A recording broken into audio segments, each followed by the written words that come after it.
Welcome to the Endo Belly Girl Podcast. I'm your host, Alyssa Chavez. I'm a nutritional therapy practitioner and restorative wellness practitioner on a mission to change the way that we support women with endometriosis.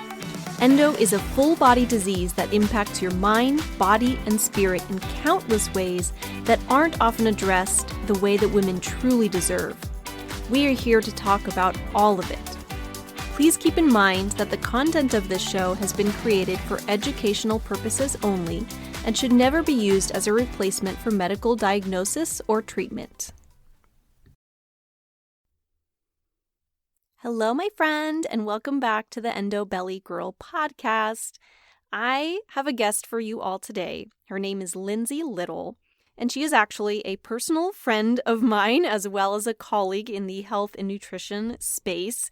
And we actually met in an in-person retreat specifically for nutrition professionals in Montana last August and just really connected.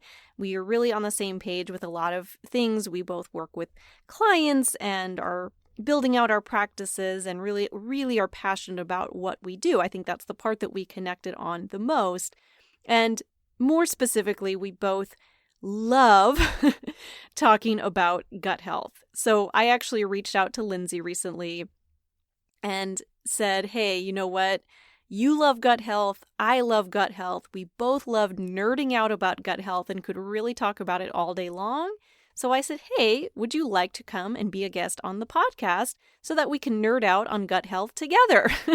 Yay! And you all get to benefit from this conversation. I figured if we're going to have these conversations between the two of us anyway, you all might as well benefit from it so that you can learn all about gut health right along with us. Now, gut health, of course, is something that's super important for endometriosis. I've talked about this before, the fact that upwards of 90% of women with endometriosis also struggle with gut symptoms, be that bloating like endo belly, be that IBS type symptoms, constipation, diarrhea, abdominal pain, all the things that can come along with that. And so we're going to dive into that today, just from a little bit different perspective. That's largely why I like to have guests on the show so that you can hear from voices besides just my own about some of these things, because everybody speaks a little bit differently. Everybody has some different ideas to bring to the table. Everybody's brain works a little bit differently. So I figure the more different ways that we can approach gut health and talk about gut health, my hope is that it helps to bring all of you a little bit more understanding, and so you can feel empowered to take your health into your own hands, because you all know how passionate I am about that. So Lindsay helps more than anything. She loves helping busy women who have embarrassing digestive issues. You all know what she's talking about with that. Resolve them for good so that they never have to think about it again. And she has quite a story herself of battling with digestive issues, which she's going to tell you all about, so I will let her fill you in. And after years of trying to unsuccessfully DIY her health, she decided to dig in. She completed a master's degree in holistic nutrition, opened a virtual health coaching business called Full Bloom Acres back in 2020, which I'm going to let her tell you more about that, because Full Bloom Acres is not just a health coaching business, but there's also another aspect of it, which I think is really cool and is another reason that I really connected with Lindsay right off the bat. And so I'm going to let her share that with you because I don't want to ruin the surprise. We're going to talk about it very soon. And with that, I will let Lindsay take it away. Enjoy. All right. Hello, Lindsay, and welcome to the show. Thanks so much for being here today. Thank you for having me. I'm excited to talk about gut health. You and me both. I first messaged Lindsay and was just saying, I know she loves to talk gut health. And as you guys know, I love to talk gut health. So I was like, we have to get you on the podcast so we can nerd out on gut health together. It's going to be so much fun. It's my favorite topic, so I'm looking forward to it. Well, I know everybody's going to want to know a little bit about you before we dive into all things gut health. So I was wondering if you can start off by just sharing a little bit about you and your story and kind of how you got into all the gut health stuff to begin with, so we can get to know you a little bit. Absolutely. So I am a holistic nutritionist and virtual health coach. I have a master's degree in holistic nutrition, and I'm also a certified plant-based chef, not the restauranty kind. Don't put me in a, in a restaurant, but it's helpful to be able to develop recipes and talk to people in an intelligent way about food and just how to nourish the body from inside out. So that's where that comes in. I like to throw that caveat in there. Kind of funny. And I focus on gut health. So I'm a gut health practitioner.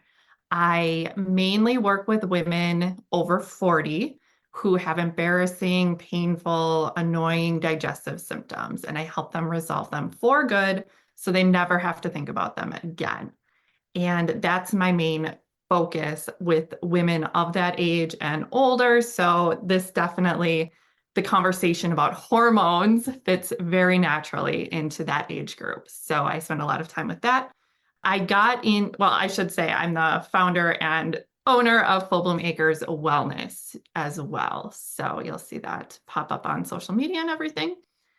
And I started being a health coach because I wanted to solve my own health problems. And it was a matter of I was DIYing my own health for so many years, so unsuccessfully. I ended up going to grad school to try to solve my digestive issues. It did not work. So I had to kind of piece together all of these resources and all this stuff I was learning. And I learned through that process so much. And I just knew I needed to help other women, like so many practitioners in the holistic health field. We have a story. And my story with digestive symptoms really started as far as I can remember back. I always had very nervous stomach. I was a worrywart, my mom always called me. And that, of course, leads to stress, which impacts the gut. And that continued throughout my life. Before I became a health coach I graduated in 2020. And before that, I was working a very demanding job, working crazy hours, 7 days a week, all the time. And it officially, I say, killed my digestive system. That was my rock bottom. And every day at 4 p.m., I would end up curled up in the fetal position in so much pain. And I just knew it wasn't normal. That's not how life is supposed to be for anyone, let alone someone in their 30s. And what would the rest of my life look like if I didn't figure this out?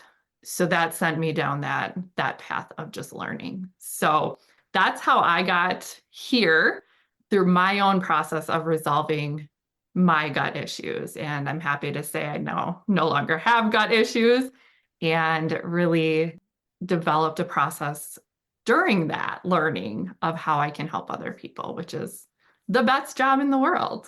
Yes, I would have to agree with that. Yes. And just as a side note too, so Lindsay's company is Full Bloom Acres, and I think you all should know too that, okay, she does the gut health and the health coaching and all that, which is wonderful. But can you tell us also a little bit about the animals? She also has this whole animal rescue going on, which is the coolest thing ever. Can you just tell us a little bit about that? Because I think it's so cool. Absolutely. So my husband and I rescue farm animals, and right now we have just under 30 of them that call our property home. And basically we are just taking in animals who don't have a voice. A lot of them came from very, very rough situations, and we bring them home and they live out their life for as long as that may be. It is incredibly rewarding work. It is incredibly heartbreaking work as well. And it has just been such a big part of my wellness journey. We started this in 2020 as well.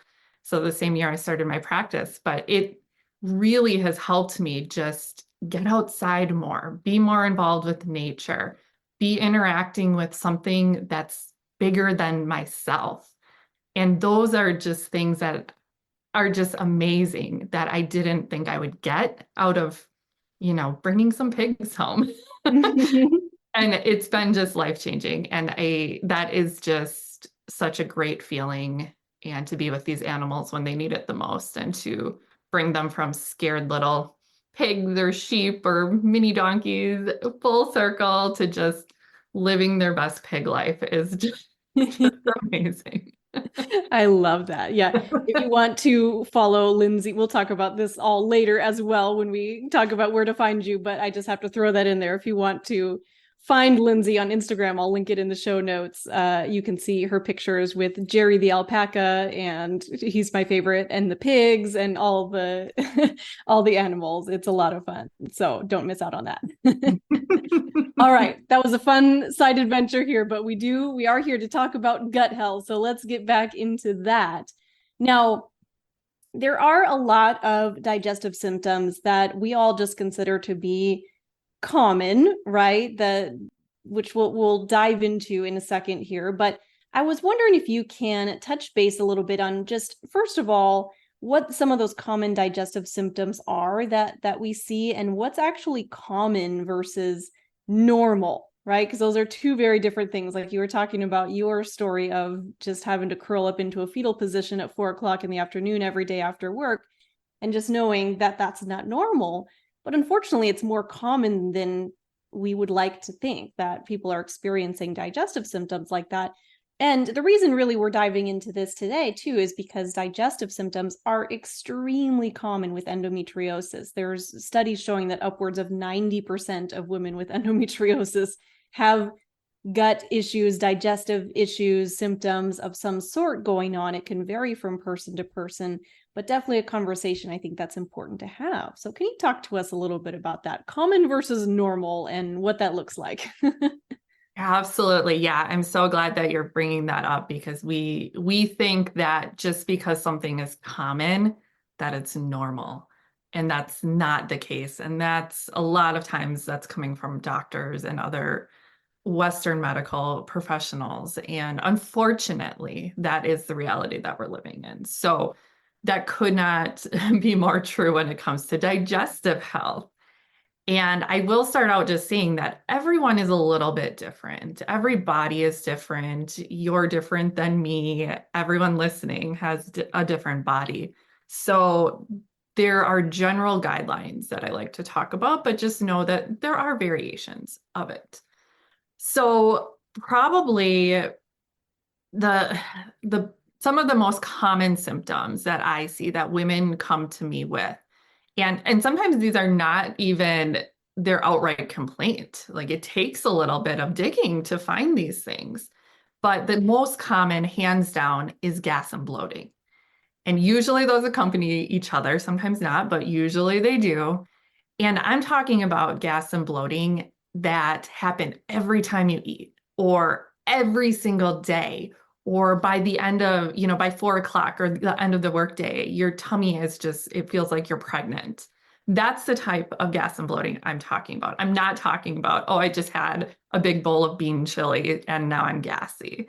That's fine. Like everyone will have that every once in a while. I'm talking about those things with all these symptoms that become a problem and they become a trend. So you experience them more often than not. So gas and bloating, hands down, top symptoms that people come to me with. Heartburn or acid reflux, again, is a very, very common one. Abdominal pain or distension is another common one.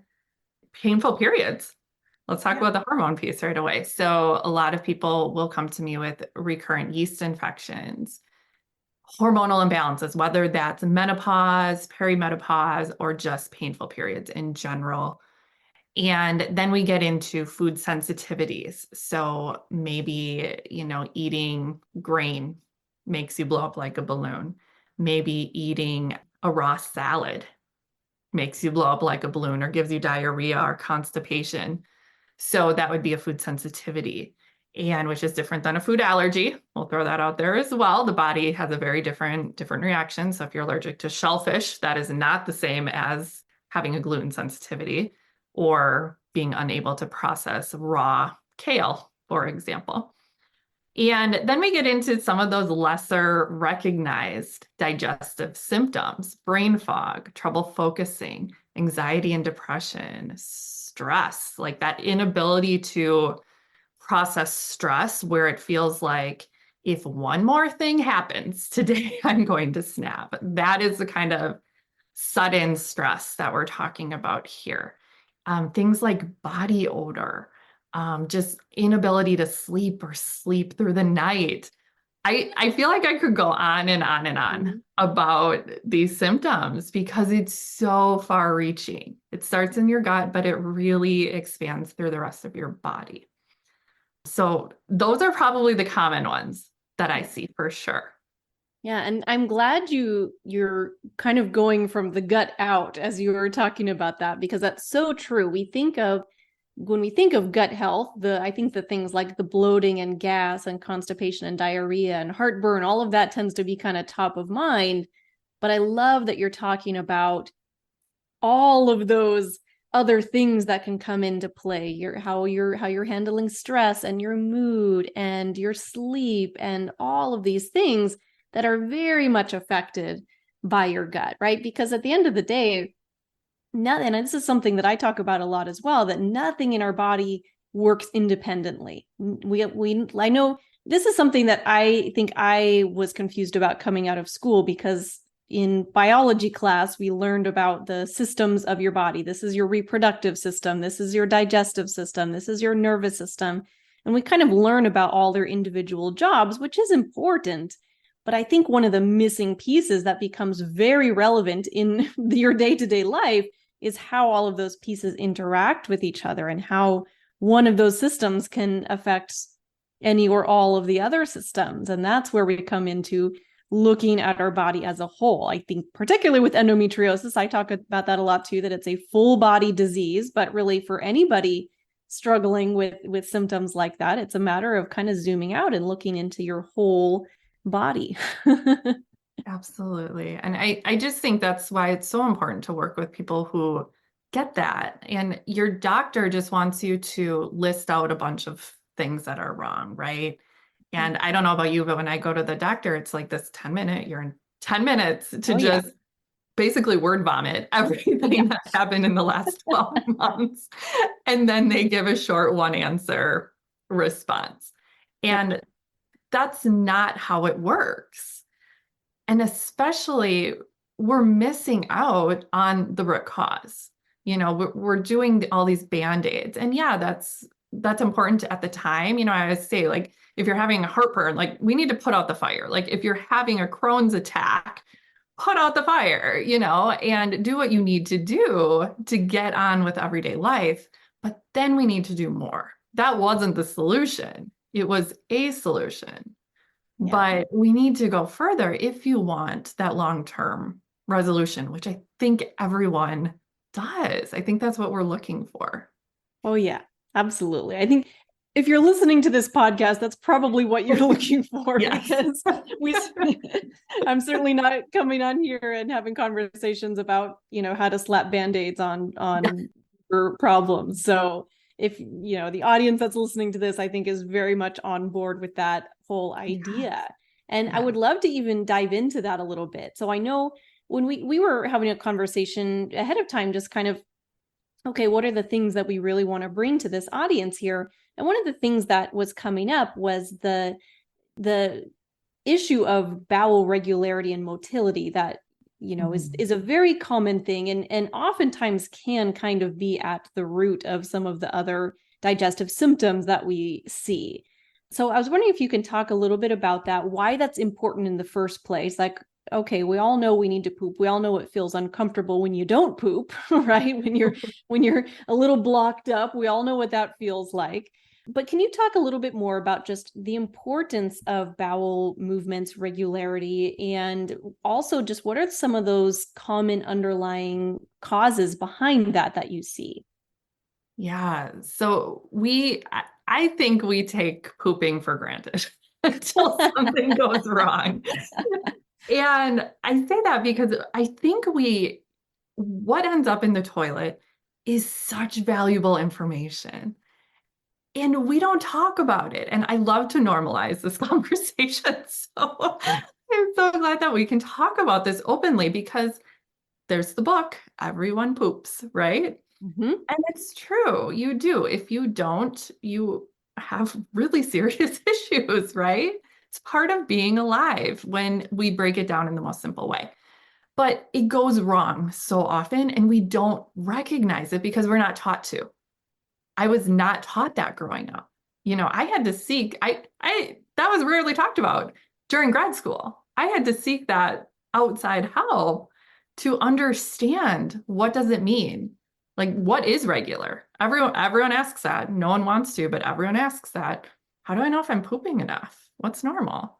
So kind of digging into that, what is normal? Again, everyone is going to be a little bit different there, but the general rule of thumb is I like to see at least one bowel movement a day, minimum.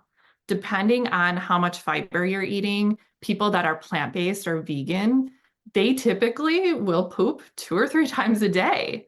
If you're eating a lot of fiber, which is what's in plants, so if you're plant-based or vegan, that's literally what you're eating, and you are going to have more bowel movements. But the caveat with that, we want it formed. We want it easy. We want it to just, when you sit down to go, you go. And it is uneventful, uneventful toilet time. It's amazing. So if you're going several times a day, but it's very loose or watery, or just you eat and then have to run to the bathroom right away, that's not good either. So something's up there. So on the other hand, if you're going several days without pooping, a week, some people will go a week. It's not uncommon. I hear it all the time. And they're shocked when I say you should be pooping at least once a day. But we're not taught that. So we don't know to look for it. And I will have people, when I teach them this concept, who the aha moment happens, the light bulb goes off, and they're like, oh my gosh, I've been constipated my entire life. Yeah, so that is a problem. So that can be at the root cause of kind of what's going on. It's not the root cause. Something's causing that constipation, which is what we need to find out. But in simple terms, just to kind of summarize that, you should be pooping once a day. That's what we're going for. It should be easy, stress-free, pain-free, all that. Make it easy. That's kind of that golden rule there, kind of the Goldilocks situation with pooping. So then when things go wrong, so either you're constipated or you have diarrhea. So constipation would be where your bowel motility, we call it in technical terms, is slow. So it takes longer for that waste to leave the body. Diarrhea is the opposite, where it's taking little to no time for your waste to leave the body. That's a problem because your body is not absorbing those nutrients in your food. That's the point of eating, right? If we're not absorbing that food, it doesn't matter. You could eat the perfect diet. If you are not absorbing your nutrients, it does not matter. So that's kind of the difference with diarrhea and constipation. And bowel motility, again, very, very common. So typically what I see, you asked about kind of the root cause, what causes this stuff. So there's generally 2 kind of lines of thought with that, 2 things that could be going on to generalize again. So dysbiosis is a fancy word for imbalance. So that would be the first thing. So a gut imbalance or gut dysbiosis, simply meaning your gut bugs, all those microbes that are living inside your colon or your large intestine, they're off. You have good guys and bad guys. There's a delicate balance. And when that balance gets off, things happen. Gas and bloating happen, constipation happens. All those fun things we were just talking about happen. So dysbiosis is one side of it. And then very related, so dysbiosis would be like leaky gut. So intestinal hyperpermeability, technically called. Leaky gut is so much easier to say. Mm-hmm. And I think it illustrates it much better. So what leaky gut is, basically the lining of your colon, your large intestine, is 1 cell thick, which is crazy thin. Like, how is something so important so thin, right? And what happens is we have these little, like these cells kind of butt up against each other. And that gut lining when it gets irritated, opens up. And then, this is a great visual, things float out. Gunk gets outside of where it's supposed to be and then kind of floats around your body. And it can end up in joints. It can end up in other organs. That's where we get a lot of autoimmune conditions, and heart disease comes from that. And so when your gut lining is letting these things out, your toxins, food particles, waste, it's not good. Again, we get those symptoms we were just talking about. So dysbiosis and leaky gut go hand in hand. Generally, people are going to have both. It's pretty safe to assume leaky gut is present when we listed a bunch of those symptoms that we talked about before. So that kind of breaks it down. Those are kind of those two overview reasons of what's going on. What causes it? The typical thing, like the big thing, is the standard American diet. Mm-hmm. The reason for that is the standard American diet is full of processed, ultra processed foods. So cookies, cakes, processed meats, those lunch meats, really fattening foods, or diet foods, the things that are low fat, have just as bad of a reaction to in your body. But the big thing with the standard American diet is it is mostly void of fiber. Fiber comes from plants. There's not fiber in meat and dairy. And a lot of people don't eat a lot of plants. When's the last time you had a vegetable? You know, your listeners are probably better at that than most, because I know you talk about that a lot. Mm-hmm. But it's so important, and it's something that's overlooked. You know, the number one consumed vegetable in the United States is the potato. Why? French fries. Number two, ketchup. Like, that's terrifying, right? And we're on the course to correct that, I truly believe. But eating that way is just not great. And then we throw into it stress, our go lifestyle. We throw in tons of antibiotics. So we go to the doctor when we have a sniffle and they write prescription for antibiotics, which are not always needed. And then things like even birth control pills play a huge role in this dysbiosis and how the gut microbiome behaves. So we have all these things. And so if you just were taking birth control pills and eating a very healthy diet and living a very healthy lifestyle, it would probably be okay. Your body could probably work that out. Or if you were just working a stressful job and doing all the other things right, your body could probably work that out. But when we compound these things, we are just stacking them on top of each other. And it ends with dysbiosis and leaky gut, which leads to a bunch of other health issues. Yeah. Love the way that you broke that down. That makes it so easy to kind of see the the big picture of how all of that works. And there's so much that goes on in there. And I love also how you're talking about, again, how everything connects with each other, right? This is something that I say all the time. It's never just one thing, right? We all want the solution to our health to be just easy, and this you just have to do this one thing. But oftentimes it is multifactorial like that. Like, okay, do you have chronic stress in your life, and also you're on medications like birth control, and also you're eating foods that maybe aren't serving you super well. And when all of that just piles on top of each other, then all of a sudden our health is kind of not where we'd like it to be. And we start to wonder why. And that's a big part of it, is taking a look at just all of the little choices you're making in your day-to-day life. So yeah, I love the way that you broke that down. Okay, now one of the pieces that I know both of us can't wait to dig into and talk about is the connection between your gut and your hormones. And you talked a little bit already about how painful periods can relate back to gut health, which of course is going to be very important for people with endometriosis, because period pain is one of the big things that we struggle with. And of course, gut health may not be the end all be all. If you have endometriosis lesions growing in certain areas in your abdomen, there may be more that you need to address. But it doesn't mean that working on your gut health and rebalancing things and all of that isn't going to be supportive of everything you've got going on, from the pain to the gut symptoms and all of that. But I was wondering if you can talk a little bit about that, just how your gut and your hormones are even connected, and how working on rebalancing your gut and bringing things back into where we want them to be in that regard can actually have impacts on rebalancing your hormones.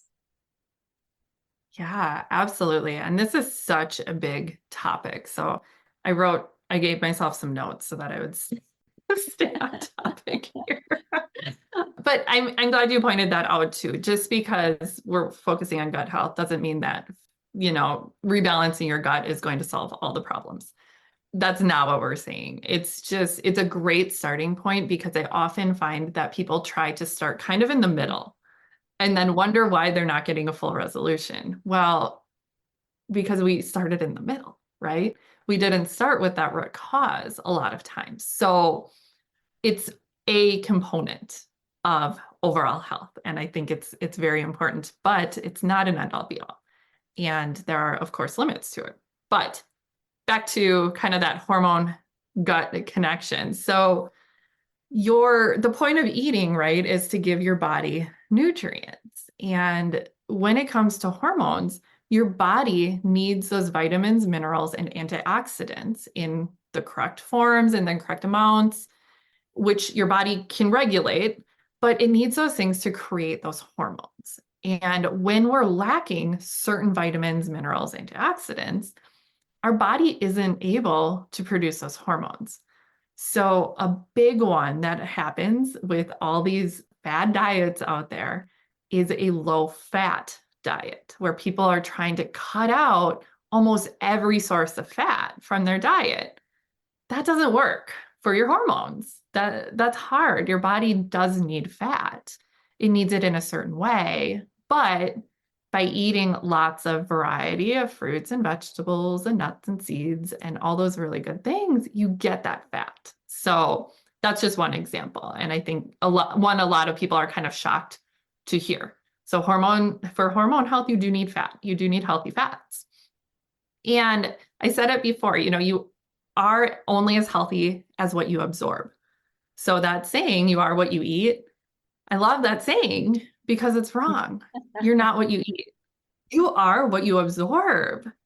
So you can eat all the things, you can do all the things, but if you're not absorbing it, your body isn't using it. So it's kind of a waste in that sense. So that plays a huge role, again, in hormones. And then we go into blood sugar. I know you talk a lot about blood sugar regulation, especially with endometriosis. And eating these really healthy, nutrient-dense foods is such a game changer with regulating blood sugar. So that's really important for overall health, but definitely hormone health. And when your blood sugar is just spiking and dipping all day long, and which is natural when we eat, but we want it to be less dramatic, and we want it to kind of be more natural in a way. Otherwise, again, kind of the downstream effect is damage to our hormones, or damage to the production of that. And, I want to also point out, like, we're not just talking about estrogen and testosterone here. So hormones play such a huge role in your health. So they control your heart rate. They control, like, when you're full. That's a hormone that goes up to your brain. Hey, stop eating, I'm full. Those get misdirected, kind of messed up. That signaling gets messed up when we're not taking care of those hormones. So just want to throw that out too. We're not only talking about those sex hormones. Another way, so going back to the conversation on constipation. So this is huge. So the point of, obviously, pooping is to get waste out of the body. And what happens, especially with estrogen, so it goes to the liver to kind of get deactivated, or, put out of production. When your body's all done with this estrogen, it goes to the liver sends it out into your gut, where it's deactivated, and then it gets put into your colon so it can go into the toilet. It needs to come out of your body. When we're constipated, what can happen is that waste isn't excreted. Isn't removed from your body in a timely manner. And then the fun thing happens that your body reabsorbs some of this estrogen. And that can also happen with heavy metals and other toxins as well. So constipation is uncomfortable, but it's also actually doing some damage in your body too, from that perspective. So then a lot of times that is one way that we can end up with really high estrogen levels because it's just being recirculated into the body. And we need it to go out. The body does a fabulous job. The gut plays a huge, huge role in deactivating that estrogen and getting it to go out so you can regulate those levels, so that your body, I should say, can regulate those levels. The body is magnificent if we give it the right tools. So that is one thing, that reabsorption of that estrogen is really a huge thing. Another way the gut is connected with hormones is that, and neurotransmitters for that matter, it's actually producing melatonin, their thyroid hormone, serotonin, and others. So I like to say the gut is the gatekeeper of our hormones. And when there's damage to that gut, things happen. It's not able to produce those hormones and those neurotransmitters that, neurotransmitters just being the quick cousins of the hormone. They make things happen instantly.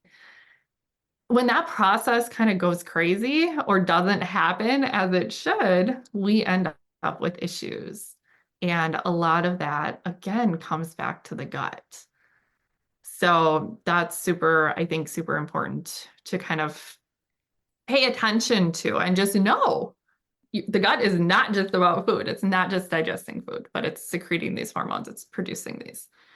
And of course, then we get to the bacteria part. So bacteria in your gut, good and bad, help to regulate estrogen levels. Estrogen, of course, playing a huge role in endometriosis, as well as lots of other hormone-related issues and conditions. So those bacteria levels, we need to know what they are. And that's where testing can come in. That's where stool testing is kind of the gold standard there for just to know. How do you know? You can't see those guys. And there's so many, there's trillions of these microbes down in your gut. When that balance is off, how do you know? Well, through these symptoms that we're talking about, but it's hard because you don't see it. So you're not necessarily making that connection of, oh, I'm having trouble focusing and, I feel terrible with my period. How are those two connected? You wouldn't think they are, but they so are. Yeah. So I think those are kind of the big bullet points, I think, and there's more, sure. But I think there's always more, right? There's always more layers to go, but I think that gives a really nice overview of that. And you can really see some of those connections, and there's a lot. You can see it's not like, oh, it's just one thing, like, oh, this is your gut is related to your hormones because of, your constipation. Like there's so many little things that go into it. And that's why working on your gut can be so complex sometimes. And I know you and I both like to use the GI map in our practice, which is kind of considered the gold standard of stool testing, where you do actually get to see numbers on what your bacteria look like, if you have yeast going on in your body or parasites, or some of the digestive markers that show how well you might be breaking down foods, and all of the little things. And that can actually give you a picture of what's really going on in your gut instead of just stabbing in the dark and guessing. Definitely not something that I would recommend DIYing if you've really got some dysbiosis and things going on in there. But there are many, many practitioners out there who are very well versed in supporting that. Lindsay does great work with her clients. I know I love working on that as well. So there are options out there if you're listening to this and going, yeah, that sounds like me. Now, there's so many wonderful little nuggets in there. I keep hearing little things and I'm like, oh, I love that. Oh, I love that. So I hope you guys are all getting as much out of this as I am, all those wonderful little things you can take away. But is there anything else that you feel like we need to talk about today that we haven't touched base on yet? I think the only thing is to just not be overwhelmed by it. And I know this was a lot of information, and this is just scratching the surface of it. But you don't need to know that. You don't need to know all the things. I always tell my clients, and just when I do webinars and talk, if you can pull one thing out of it that resonated with you, start there. You don't need to go get a master's degree to figure this out. There are people that can help you and are willing to help you, because when we try to do it ourselves, this is totally talking about me and calling myself out. I make things way too complicated for myself. I am the queen of that. And it's so hard then because you can't see past it. You can't see the mistakes you're making, or you can't see an alternative perspective when it's you. And that's a big thing. So I'm such a fan of coaching. Like, I'm a product of my product, and I have 3 coaches, and it took me forever to hire a health coach. But I did, because he can see so clearly. Just had a conversation with him last week. I'm like, this isn't working. I'm back to where I was a year ago. He's like, no, calm down. Like, let's talk about this. This is actually really working. Like, look how far you have come. But I couldn't see that. And I just needed that simple reminder of, yeah, this is working. You're just in one of those moods, you're just kind of in the thick of it. So keeping things simple, that's at the heart of what I do. I know it's what you do as well. Doing the basics, going back to those basics, picking out those things that are you not drinking enough water? You're not eating enough vegetables? Are you not getting outside? How's your sleep? Like, those are all starting points. It's kind of like health is a circle, and you just have to, or like a hamster wheel, and you just have to find the entry point. What's going to be your entry point? Is it sleep? Is it exercise? Is it what you're eating? And then it grows, because you start to feel so good that you just want more, and you want to do more of those things. So it's hard to see when you feel terrible, but it gets better if you do those basics and you do things one thing at a time. We're not doing everything here. We're not tomorrow, you're not starting out a new exercise routine and a new meal plan, and you're not, going on a 15-mile hike or training for a marathon. You're not doing all those things tomorrow. We're doing one. So that I want to just kind of offer hope and offer reassurance that doing things slowly is how you make a change, and how you do it in a way that will last and not overwhelm you. So that's not what any practitioner wants to do. Yeah. So I love that. I hope I love that. Is a little yeah, cool. Absolutely. Totally agree. Yeah. And even because there is so much information out there, I think that's both a blessing and a curse of our modern times, is that it's so easy to find information. You can find books and Google things till the end of the earth. Like, there's so much information out there, which is wonderful, but also it can be very overwhelming and can be a lot especially if you're a type A personality and just want to do all the things and feel like you're accomplishing something. And yeah, that's not always the best route when it comes to healing. It's slow and steady. And I see that time and time again. The slow and steady healing process is always best. And I love what you said too about just understanding that the healing process isn't always linear, right? We want it to be like point A to point B. I go from not feeling well, I do the things, now I feel well, and I never have another symptom again. It would be amazing if it always worked that way. That would be, as a practitioner, that would be so satisfying to see that. But just as a reminder, the healing journey is for the long haul, right? You are working on making those slow, steady, sustainable changes and looking at that kind of progress over time. So if you do have little setbacks, I know I was just coaching a couple of clients on that just this past week, it's okay if you haven't been bloated at all in 3 months and now all of a sudden you had a couple of days where you're feeling bloated again, it's okay. It doesn't mean you did anything wrong. It doesn't mean it's not working. It doesn't mean any of that. It just may mean your body is having a hard time on that day, and tomorrow's a new day, and we're just going to keep going and figuring things out. So it's all good. Yeah, absolutely. I think it's what you do next is what matters. Absolutely. Yeah. All right. Now, I know you told us about what you do earlier, which is lovely, and about all the animals. Make sure that you go check out Lindsay's Instagram, check out Jerry the alpaca. He's my favorite. He's so cute. I love all the pictures with the piggies and the donkeys too. There's so much fun stuff. But can you tell us a little bit more about where we can find you and connect with you and learn more about you and all the things that you do? Absolutely. So yeah, my website is fullbloomacres.com. Tons of information on there. I do a weekly blog as well.